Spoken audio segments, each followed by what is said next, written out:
第一次见到什么人、什么事，或者是某些场景，会有似曾相识的感觉，而是说我们的肉体没有办法解读大脑从其他位面带回来的信息，可能存在多重宇宙和平行宇宙。我们人类呢是4维空间中的3维生物，未来计算机的发展方向就是量子领域。大脑在常温下是可以呈现量子态的，就可以与整个宇宙中的，甚至是其他宇宙中的其他量子进行纠缠和信息交换。所以呢 ，Hello， 大家好，欢迎来到我的频道。今天呢，我们来聊一下梦。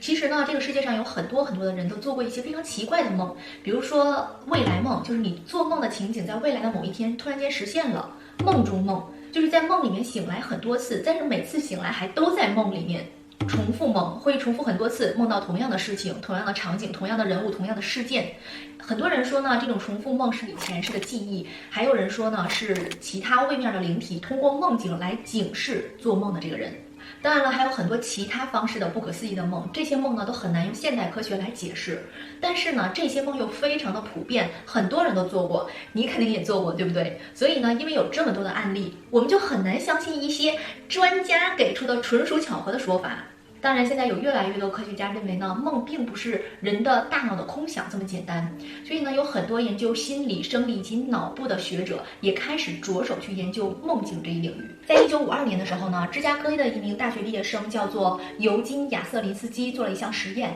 就是他用脑电图仪测试正在熟睡的8岁的儿子。发现了不可思议的一个结果，他发现孩子正在熟睡的时候，每隔几个小时，电图仪的描绘笔记就会发生强烈的震动，这表明了孩子的大脑活动的非常频繁。同时孩子的眼球会在眼皮底下不停的转动。于是呢，在描绘笔记再一次震动的时候，他就叫醒了儿子，儿子告诉他，他当时正在做梦。就这样呢，亚瑟林发现了快速动眼期，也叫做 REM 睡眠 （Rapid Eye Movement）。那通过这个实验，我们可以发现，在我们的肉体主体正在熟睡的时候，其实我们大脑有的时候并没有睡觉，而是呢正在经历着一些事情。换句话说，也可以说它正在做一些带着肉体没有办法完成的事情，并且呢，大脑会将这一部分他们的行动储存起来，但是它仅只把里面的一点点的记忆透露给肉体，而大部分的记忆会被封存，供以后适当的时机拿出来展示给肉体。这也就是为什么有的时候我们第一次见到什么人、什么事，或者是某一些场景，会有似曾相识的感觉。你们有这种感觉吧？或者说呢，我明明已经把这个梦忘记了，但是当我见到实物的那一刹那，突然间想起来，我梦到过这个东西我梦到过这个场景因为那个就是你大脑真实经历过的事情。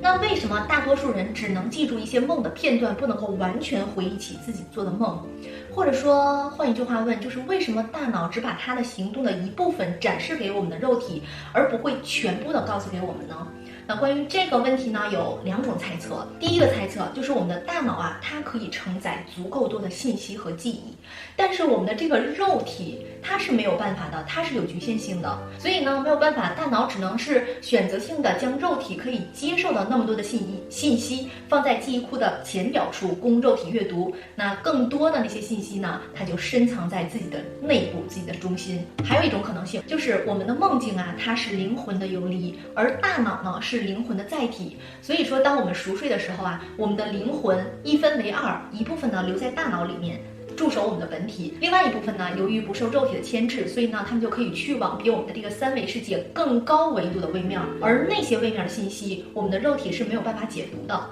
那关于肉体没有办法去解读高维度的信息和看到高维度的事情和事物这个概念呢，我们在接下来还会再提到，所以大家在这里先 mark 一下。回到我们的刚才的话题当我们醒来之后呢，我们不是没有那样的记忆，而是说我们的肉体没有办法解读大脑从其他位面带回来的信息。就像你的电脑，如果你的电脑没有相关的插件，你是没有办法去读取某些文件的。很多人听到这儿可能就会想什么位面，什么灵魂，你这不科学。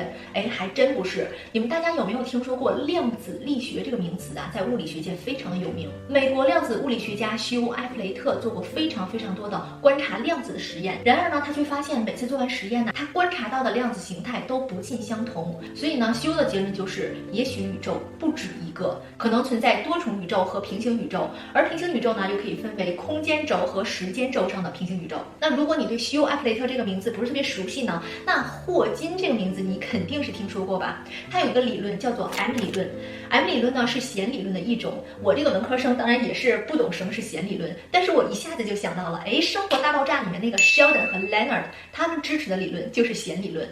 那霍金的这个弦理论啊，他就说我们人类呢是4维空间中的3维生物，我们的肉体没有办法进入5维以上的空间，也无法看到、听到或者是以任何形式接触到5维空间以上的事物和信息。我曾经看到过一个非常专业的 YouTube 团队，他们做过的一个视频叫做我们为什么还没有发现外星人。这个呢就和维度有关系，不是我们离得远，不是我们的科技的问题，而是我们根本就看不见他们。有很多人认为啊，月亮上面是有外星人的。美国的一位遥视者非常有名啊，他也证实了这一点。那为什么我们人都登上去了，只是看到光秃秃的地面，什么都没有看到呢？就是因为啊，那些外星人、那些生物，它虽然在月亮的那个空间，但是我们没有在同一个维度，所以呢，登上月亮的那个人，即便说他对面有一个跟他近在咫尺的外星人，但是我们的宇航员还是什么都发现不了。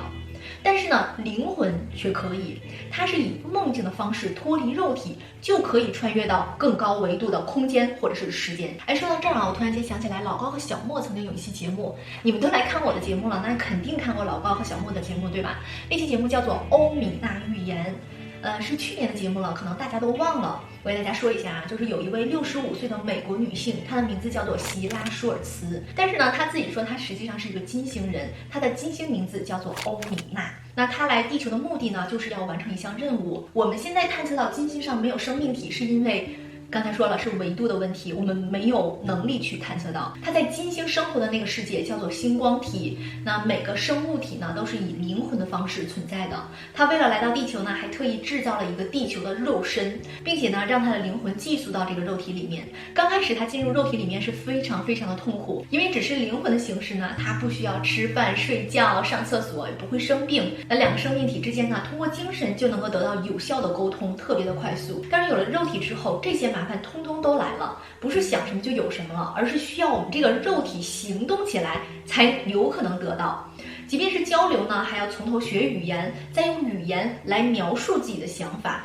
哎呀，这个实在是太麻烦、太有难度了。所以呢，他用了很长很长的时间来适应肉体。而这期节目呢，也正好符合了刚才我说的那个灵魂、肉体、维度这个概念。其实呢，肉体就是灵魂的一种牵绊，是灵魂的监牢。好了，我刚才说了那么多啊，用一句话来总结第一个猜测，就是梦境是我们灵魂的亲历。接下来呢，我给大家说第二个猜测，这个猜测呢也越来越成为了研究人员的主流猜测。第二个猜测呢也是和量子力学有关系的。目前呢，英国的一所知名大学通过对人体脑细胞细微结构的研究，得出了一项非常惊人的结果，就是人的大脑的神经细胞啊，在某些特定的情况下，也可以呈现出量子态。那什么是量子态呢？为了研究这个名词，哎呀，我看到了好多好多的专业解释，各种专业的名词、科学的术语，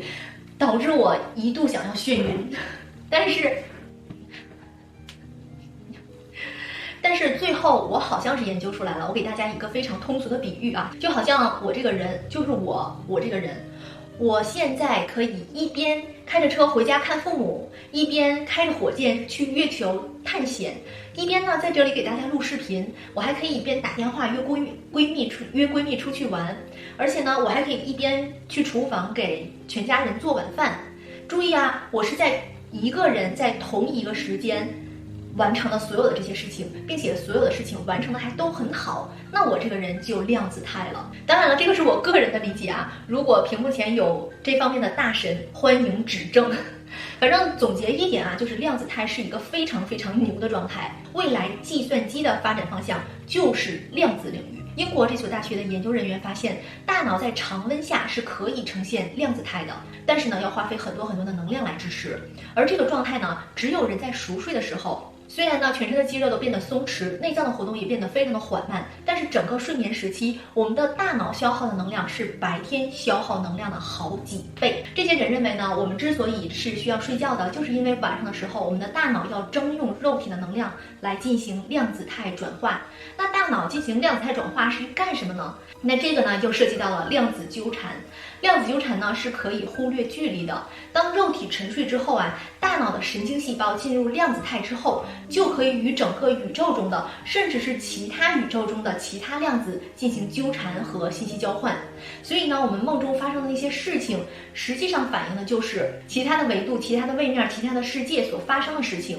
如果这个梦境里面有你自己，而且呢，你自己经历了一些非常不可思议的事情，甚至发生的这个事情你以后永远都不可能发生的情况下，就有可能是这个世界上其他的维度里面的你所经历的一些事情。总之呢，梦境这个东西其实就是这个宇宙里面其他的地方，或者是其他的宇宙发生了一些真实的事情，而被我们量子态的大脑接收到了信息。所以呢，我们总是能听到一些梦境破案、梦境找人、梦境寻物、预知梦这样的事情。如果这些消息是真实的，那么我们就可以用量子纠缠这个理论来进行解释。说到这儿呢，一些细心的朋友可能可以想起来一些我们日常生活中的感受啊，是可以跟这个理论联系在一起的。就比如说前一天晚上特别的多梦，那第二天早上起来就会很累，就是因为你的大脑量子态的时间长了，消耗的能量就多了。